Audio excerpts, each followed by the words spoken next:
بسم الله الرحمن الرحيم، والصلاة والسلام على أشرف المرسلين سيدنا محمد صلى الله عليه وسلم. أما بعد، ومعكم أبو عبد الهادي وحلقة جديدة إن شاء الله رب العالمين من قناة الخير في كيفية تربية الفراخ البيضاء داخل البطاريات.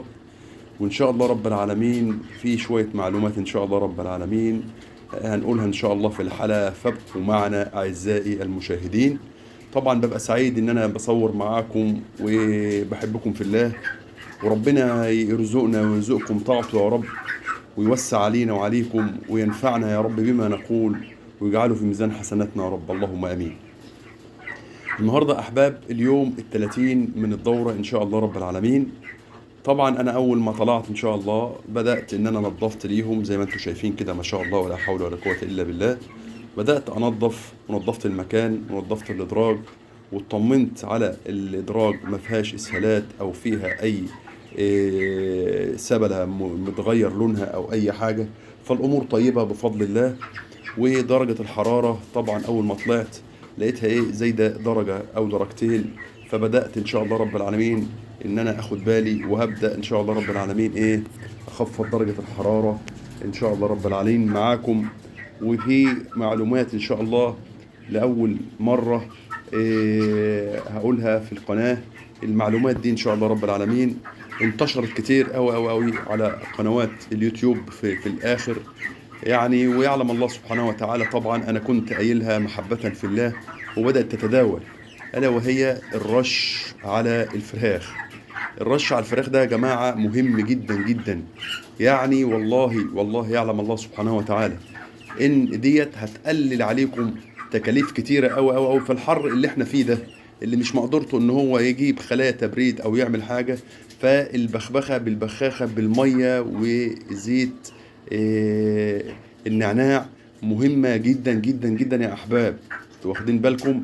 يعني حاجه ما شاء الله، يعني يعني حاجه من عند ربنا كده، حاجه ببلاش، انتوا واخدين بال حضراتكم؟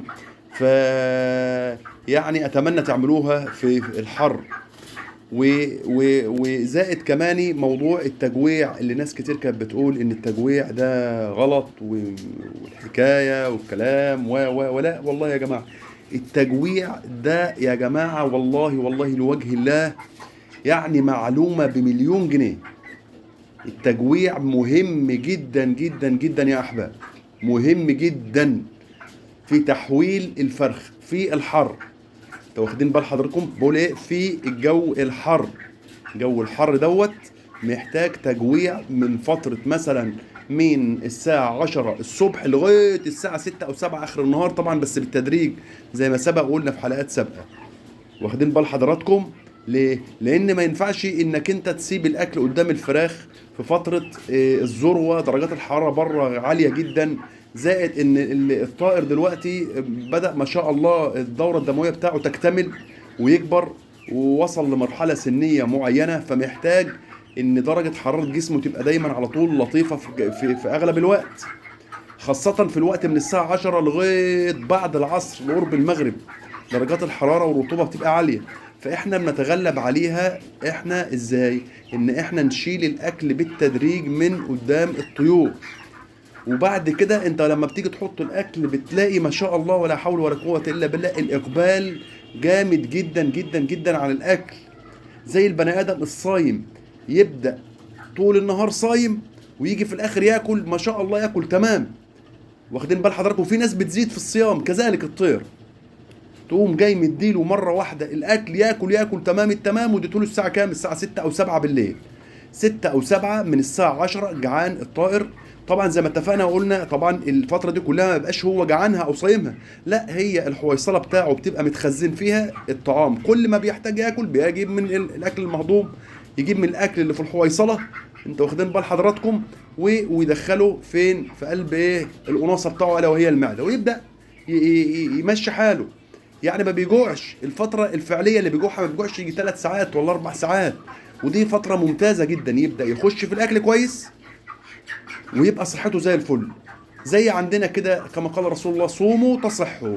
فالصيام بركة، والصيام للطيور برضك ما شاء الله ما شاء الله.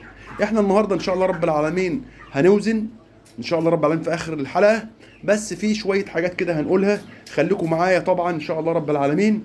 والحاجه النهارده اليوم ال30 ان شاء الله هبدا في ايه بقى؟ هبدا في بروتين 19. يعني احنا خلصنا دلوقتي لغايه عمر 30 يوم، خلصت الكميه بتاعه البروتين ال21، هبدا اخش في ال19 ان شاء الله رب العالمين. وقبل ما ابدا اخش في تفريغ البروتين، طبعا انتوا شايفين ان في بعض الاحلاحه اهيت في قلب الطيور، واخدين بال حضراتكم، ودرجات الحراره يعني تكون عاليه في المكان شويه، عامله 32. لا احنا ايه نهديها شويه بايه؟ بالبخاخه يا احباب اهوت، بالراحه، ميه بزيت نعناع. الزيت النعناع دوت بيدي تفتيح الشعب الهوائيه ممتاز جدا. انتوا حتى بعد الرش انتوا هتشوفوا كمان ياهوت، يعني ايه، هتشوفوا الوضع مختلف خالص اهوت. ميه شبه ساقعه، يعني مش ساقعه قوي يعني، لو واخدين بال حضراتكم. وما شاء الله تبارك الله ولا حول ولا قوه الا بالله. يعني ايه، نشغل نظبط بس البخاخه وارجع ارش تاني اهوت. بسم الله الرحمن الرحيم، بسم الله ما شاء الله ولا حول ولا قوه الا بالله. طبعا واحنا شغالين يا احباب ما تنسوش تساعدونا بالاشتراك في القناه، وجزاكم الله كل خير، وتفعيل زر الجرس واللايك الجميل بتاعكم، والصلاه على سيدنا النبي محمد صلى الله عليه وسلم في الكومنتات، وجزاكم الله الف خير. يعني يا جماعه شايفين اهو كده انت بتنزل درجه حراره الطائر اهوت. انتوا هتشوفوا حالا اهوت الفرق. طبعا كانوا ملحلحين شويه، طبعا نسبه الرطوبه هي اللي عاملاهم كده، تخلي الجو فيه رطوبه عاليه، والرطوبه بتعمل كده. زائد ان انا شايفين زي ما حضراتكم مشغل مروحه اهوت، ببقى مشغلها طول النهار، وبالليل بقوم جاي مشغلها شفاط، لان بالليل بقى طبعا بيبقى فيه ركود ونوم، فالنفس بتاعهم بيبقى حامي شويه، فبطلع الهواء السخن من قلب ايه المكان اهوت، زي ما حضراتكم شايفين اهوت بالشكل اللي انتوا شايفينه ده ان شاء الله رب العالمين اهو.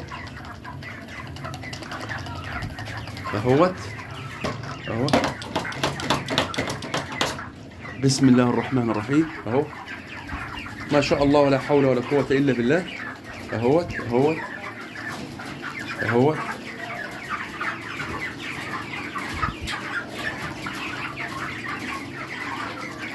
اهوت زي ما انتوا شايفين حضراتكم بالشكل ده. حتى انتوا لما هسكت كده هتشوفوا انتوا حالا الفراخ عامله ازاي، الوضع بيختلف خالص. وان شاء الله ابدا معاكم ابدا. احنا ان شاء الله رب العالمين بدانا بالبروتين 23 لغايه ما وصلنا الفرخ لكيلو الا ربع، وبعد كده دخلنا على البروتين 21 ان شاء الله رب العالمين، وقعدنا نديله لغايه عمر 29 يوم او 30 يوم. وبعد كده حضراتكم ببدا اخش في ايه؟ في البروتين 19. واخدين بال حضراتكم؟ هبدا ازود العلافات وارجع لكم تاني ان شاء الله رب العالمين. ورجعنا لكم تاني اعزائي المشاهدين. حطيت العلف 19 بروتين اهوت، الحمد لله مليت العلافات طبعا. وانا طبعا مجوع، انا دي فتره تجويع، انا مجوعهم من الساعه 10 الصبح لغايه دلوقتي. الساعه دلوقتي داخله على 2:30، فيعني ما شاء الله زي ما انتم شايفين حضراتكم كده سليم. فانا بعد ما بخبخت اهوت زي ما انتم شايفين بداوا يعني الدنيا، الجو بدا يتعادل معاهم، ناموا وتمام التمام والجو جميل، واخدين بال حضراتكم.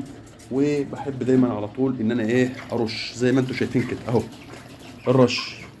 والله يا احباب، والله يا احباب اقسم بالله العظيم، انا كانت درجه الحراره حوالي 32 من قيمه حوالي يجي 10 دقايق. لما رشيت عليهم وهديت الدوره الدمويه بتاعتهم، بصوا كده حضراتكم درجات الحراره عامله كام على الترمومتر اهو. بسم الله الرحمن الرحيم اهو، عامله حوالي يجي 28 درجه الحراره، عامله 28.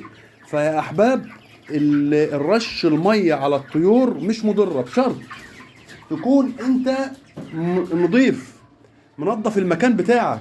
يعني الادراج اهيت حضراتكم، الادراج نظيفه دايما وراشش فيها جير اهيت، لسه منضفها من قيمه شويه وراشش فيها جير ما شاء الله. واخدين بال حضراتكم؟ يعني انت قاضي على ميكروب او فيروس خالص في قلب المكان بفضل الله. واخدين بال حضراتكم؟ فيا جماعه البخبخه ديت مهمه، زائد التجويع. يعني معلومه بملايين الملايين والله يا احباب. تجويع مهم جدا جدا جدا في الفترات اللي فيها الجو درجة الحرارة فيه عالية. واخدين بال حضراتكم؟ وتابعوا معايا كده، بصوا شوفوا الفراخ عاملة ازاي ما شاء الله، ولا حول ولا قوة الا بالله العلي العظيم. نعم، استقر شايف ما شاء الله، ولا حول ولا قوة الا بالله، ولا في اجهاد حراري ولا في حاجة، والجو بقى جميل في ثواني بفضل الله. طبعا ده كلته توفيق من رب العالمين وبركة ومنة، فربنا يرزقكم ويرزقنا يا رب طاعته، اللهم امين، وبارك لنا وبارك لكم ويرزقنا الخير جميعا يا رب العالمين. طبعا دلوقتي احنا وعرفناكم ان شاء الله رب العالمين ازاي انك انت بتطلع ترش على الفراخ في الوقت الحر، وبتستعمل المية وزيت النعناع دايما على طول، بتقلل درجة حرارة الطائر. زائد ان احنا المعلومة التانية اللي احنا قلناها النهاردة بفضل الله، النهاردة اليوم ال30 عملنا غيرنا العلف من بروتين 21 لبروتين 19، يفضل معاك بقى بفضل الله لاخر الدورة بتاعتك زي ما تحب. والنهاردة ان شاء الله رب العالمين اليوم ال30 زي ما قلنا، واحنا هنحاول نوزن مع بعض وفرقوا كده. وقبل ما نوزن صلوا على النبي محمد عليه الصلاة والسلام. وما شاء الله ولا حول ولا قوة إلا بالله. أهوت نبدأ نعمل الميزان بتاعنا ونسمي كده الله. بسم الله الرحمن الرحيم. أهوت بسم الله. عذرا بقى أنا يعني هحاول إن شاء الله أمسك الفرق. بسم الله ما شاء الله ولا حول ولا قوة إلا بالله العلي العظيم. بسم الله بسم الله ما شاء الله. اللهم صل على النبي، اللهم صل على النبي، اللهم صل على سيدنا النبي محمد. اهوت يا احباب بسم الله تبارك الله ولا حول ولا قوة الا بالله. 2 كيلو 120 جرام، 2 كيلو 120 جرام ما شاء الله ولا حول ولا قوة الا بالله. حاجة ممتازة ممتازة. نجيب حاجة تانية ان شاء الله ونشوف. بسم الله الرحمن الرحيم. اهوت نجيب مثلا دي كده، بس اتمنى يعني ربنا يعيني واقدر اشيل كويس. انا عاوز اشيل قدامكم. بسم الله اللهم صل على النبي. بسم الله تبارك الله. اهو يا احباب بسم الله بسم الله بسم الله ما شاء الله. اللهم صل على سيدنا النبي محمد صلى الله عليه وسلم. اللهم صل على النبي، اللهم صل على النبي. 2 كيلو داخله في ال 200 جرام، 2 كيلو 200 جرام. فدي ما شاء الله حاجه ممتازه. ربنا يبارك ويبارك لنا جميعا يا رب العالمين. اللهم امين يا رب العالمين. هدخلها يا جماعه وارجع لكم تاني. يعني يا جماعه ما شاء الله ولا حول ولا قوه الا بالله. ما شاء الله حاجه جميله وطيبه خالص والله. ربنا يبارك لنا يا رب ويبارك لكم ويرزقنا ويرزقكم يا رب كل الخير يا رب العالمين. طبعا سعيد ان انا بصور معاكم وحلقات اتمنى تعجبكم وتنال ارضاكم، وربنا يرزقنا ويرزقكم يا رب كل الخير. اللهم امين يا رب العالمين. ما تنسوش يا احباب انكم تصلوا على النبي صلى الله عليه وسلم في الكومنتات، وببقى سعيد في الوقت اللي انا بصور معاه فيكم. ومش عاوز اسيبكم والله. واي حد عاوز اي معلومه او اي حاجه انا عينيا ليه، تحت امركم. اي حد عاوز يتواصل انا تحت امركم.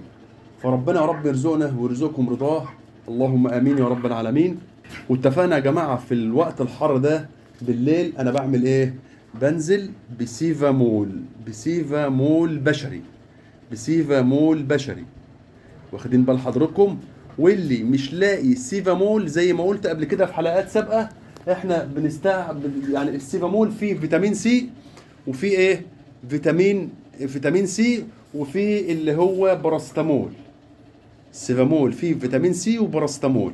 الباراستامول خافض للحراره، والفيتامين سي رافع مناعه ما شاء الله. البديل بتاعه زي ما احنا قلنا في حاجه اسمها فيتا سيد.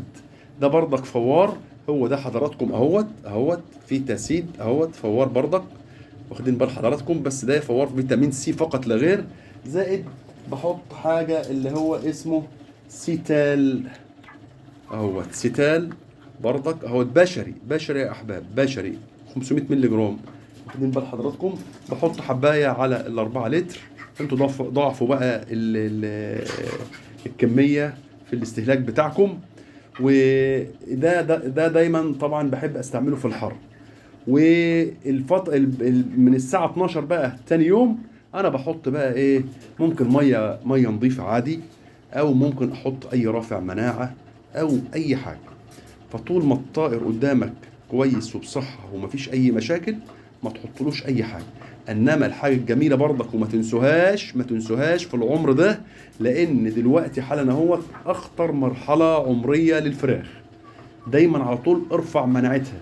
زي ما اتفقنا انا بحط على الخلطة ايه، بحط كركم وثوم بودرة وبصل بودرة، واخدين بال حضراتكم، وحبة البركة. ده دايما على طول من اول الدورة. ما تبخلوش يا جماعة، والله ما تبخلوش، ربنا هيبارك لكم. سعر الفراخ عالي، سعر الفراخ نزل، راعوا ربنا سبحانه وتعالى في الخير اللي عندكم، ربنا هيعوضكم، وربنا يرزقنا ويرزقكم يا رب العالمين. سعيد بالوقت اللي انا قضيته معاكم.